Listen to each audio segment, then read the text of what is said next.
समय के साथ भारत की शिक्षा पद्धति में अंग्रेजों ने कुछ ऐसे परिवर्तन किए कि एक हीन भावना लाने का प्रयास किया गया कि भारत में कोई जानता ही क्या था। लेकिन अगर भारत में मौजूद ज्ञान और आज भी मौजूद उन यांत्रिक ढांचों को हम देखते हैं तो समझ में आता है कि ग्रह नक्षत्र केवल ज्योतिष के लिए नहीं बल्कि उन ग्रहों नक्षत्रों का संपूर्ण अध्ययन भी यहां पर किया जाता था। और यकीनन यही कारण है कि भारत में ज्ञान का वो भंडार रहा जो आज समूचे विश्व के वैज्ञानिक अलग अलग तरीकों से प्रामाणिक मानते हैं।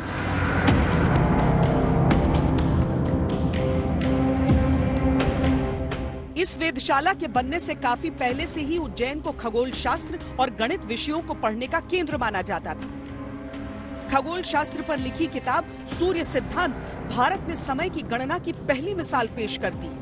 इसके अनुसार जीरो लॉन्गिट्यूड या प्राइम मेरिडियन उज्जैन और रोहतक से होकर गुजरता है। संयोग बिल्कुल नहीं है। ये पूर्णतः साइंटिफिक रूप में स्थल का चयन करके बनाया गया है। नदी का किनारा होने से बिल्कुल स्थिति एकदम क्लियर है कि अगर कोई प्लेनेट क्षितिज में बहुत नीचाई पर भी होगा तो उसको भी हम यहाँ सटीकता से ऑब्जर्व कर सकते हैं।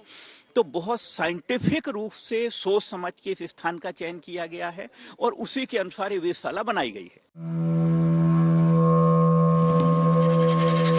उज्जैन के महत्व को देखते हुए वराहमिहिर, ब्रह्मगुप्त और भास्कराचार्य जैसे खगोल शास्त्रियों ने उज्जैन को ही अपना निवास बनाया था।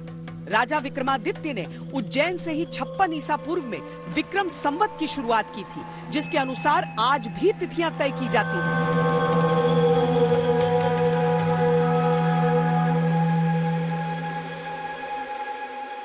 देवताओं और असुरों ने जब समुद्र मंथन किया तो विष निकला और उसे शिवजी ने अपने कंठ में धारण किया।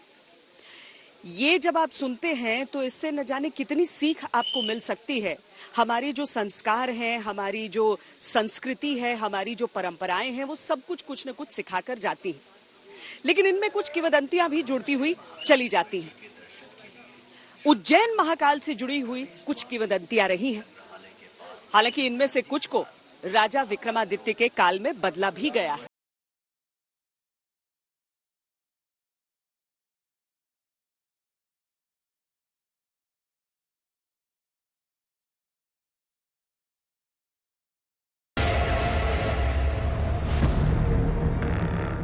विक्रमादित्य चक्रवर्ती सम्राट थे।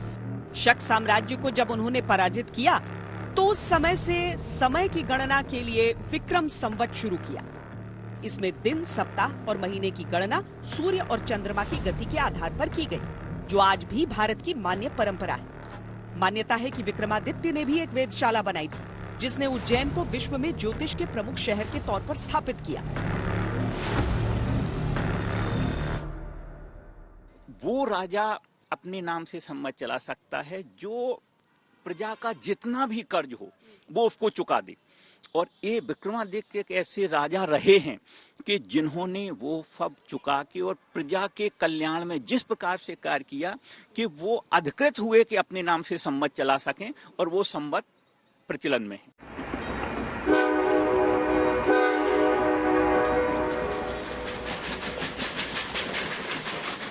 ब्रिटिश औपनिवेशिक काल में भारत में सब कुछ बदल गया। दरअसल उस काल में रेलगाड़ियों का समय तय करने वालों ने यह परंपरा बदली। कुल मिलाकर इसे ऐसे समझिए कि जो ज्ञान भारत में अनंत काल से रहा, समय के साथ वही ज्ञान दूसरे रूप में हमें वापस परोसा गया। ऐसा ही एक अकल्पनीय और असाधारण ज्ञान उस रहस्य में छिपा है जहाँ एक ही रेखा में हजारों किलोमीटर की लंबाई में प्राचीन काल में शिव मंदिरों का निर्माण हुआ।